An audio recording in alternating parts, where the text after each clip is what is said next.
Well, ladies and gentlemen, you would think with all the publicity and hundreds of millions of dollars that's pouring into Black Lives Matter and the NBA, it's going to paint BLM on the sidelines and the basketball courts in Orlando, and what a fantastic group this is, that investigative reporters would actually find out, well, what exactly is this group?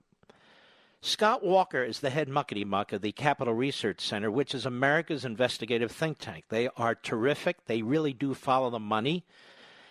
And they've taken a very close look at Black Lives Matter. And I invited Scott on. He wrote a great piece that we'll link to later. Scott, how are you, sir? Great to be here. My pleasure. Well, tell us, the title of the piece is A Terrorist's Ties to a Leading Black Lives Matter Group. Tell us what you're talking about. Sure, it's simple. You go to blacklivesmatter.com, you click Donate. First, it takes you to something called Act Blue Charities. You give them your money, and then they give it to something called Thousand Currents, which is another left-wing nonprofit, and then supposedly that group passes it on to the Black Lives Matter Global Network Foundation. It's real simple, right? They like transparency on the left.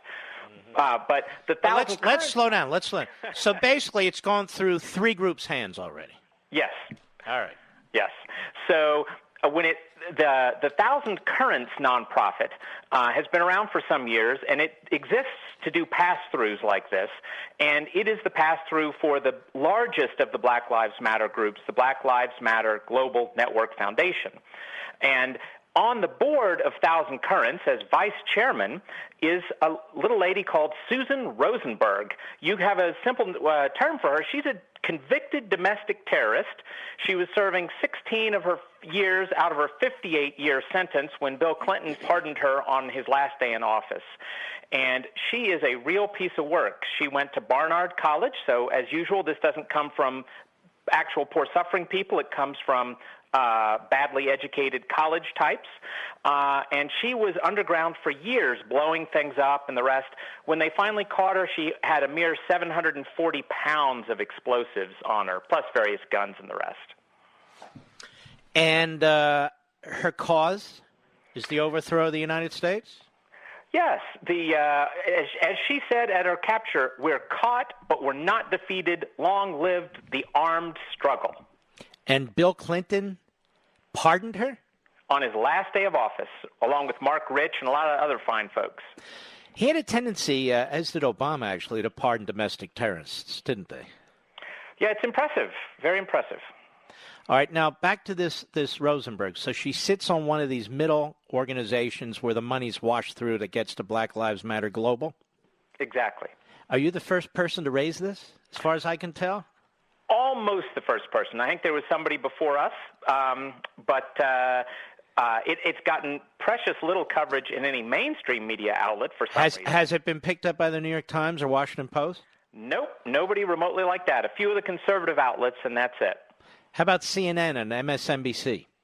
I'll return their call as soon as I get it, but not yet. So typically, you're being you're being ignored. You're being sidelined. Yeah. Exactly, but not by Thousand Currents, because when a conservative reporter called them, instantly they took down their board of directors page. Ah, transparency. Exactly. All right, so this Black Lives Matter really is sort of a weather underground organization, isn't it, of the 1960s variety? The three founders, one of the three founders famously said a few years ago, we're all trained Marxists here. Right. And they getting a lot of money? Well, of course, because of their lack of transparency, you can't tell exactly, but it's certainly in the millions already. And they're getting it from corporations, from athletes, from leftists, right? Yep, and from, of course, left-wing foundations like the Kellogg Foundation gave them about $1 million to start chapters around the country. You know, I know about the Kellogg's. I know about some of these early entrepreneurs. They would be shocked how their money's being used. Doesn't this happen to a lot of these wealthy folks who die and they have these foundations and they're taken over by leftists? Happens constantly. No conservative should ever set up a perpetual foundation, period. And give us it's Kellogg, Ford Foundation, Rockefeller Foundation. These are the big ones, right? Yep. The Open Society is given to Black Lives Matter groups. And they're ones you've never even heard of, like Novo you've probably never heard of. But you've heard of the guy whose money it is, Peter Buffett. That'd be the son of Warren. What is with these billionaires who have demonstrated success in a capitalist open society that hate the same country that they've benefited from? What is it with these people? I think you have to have a religious explanation, right? You know, Catholics have the confessional, and Jews have their days of atonement, but these people, apparently, the only thing they can do is write a check. Well, it's really quite shocking because the very system that they benefited from, they fund these radical. I have to believe, and I don't know firsthand, that at some point the FBI and other organizations are taking a close look at this. Don't you think?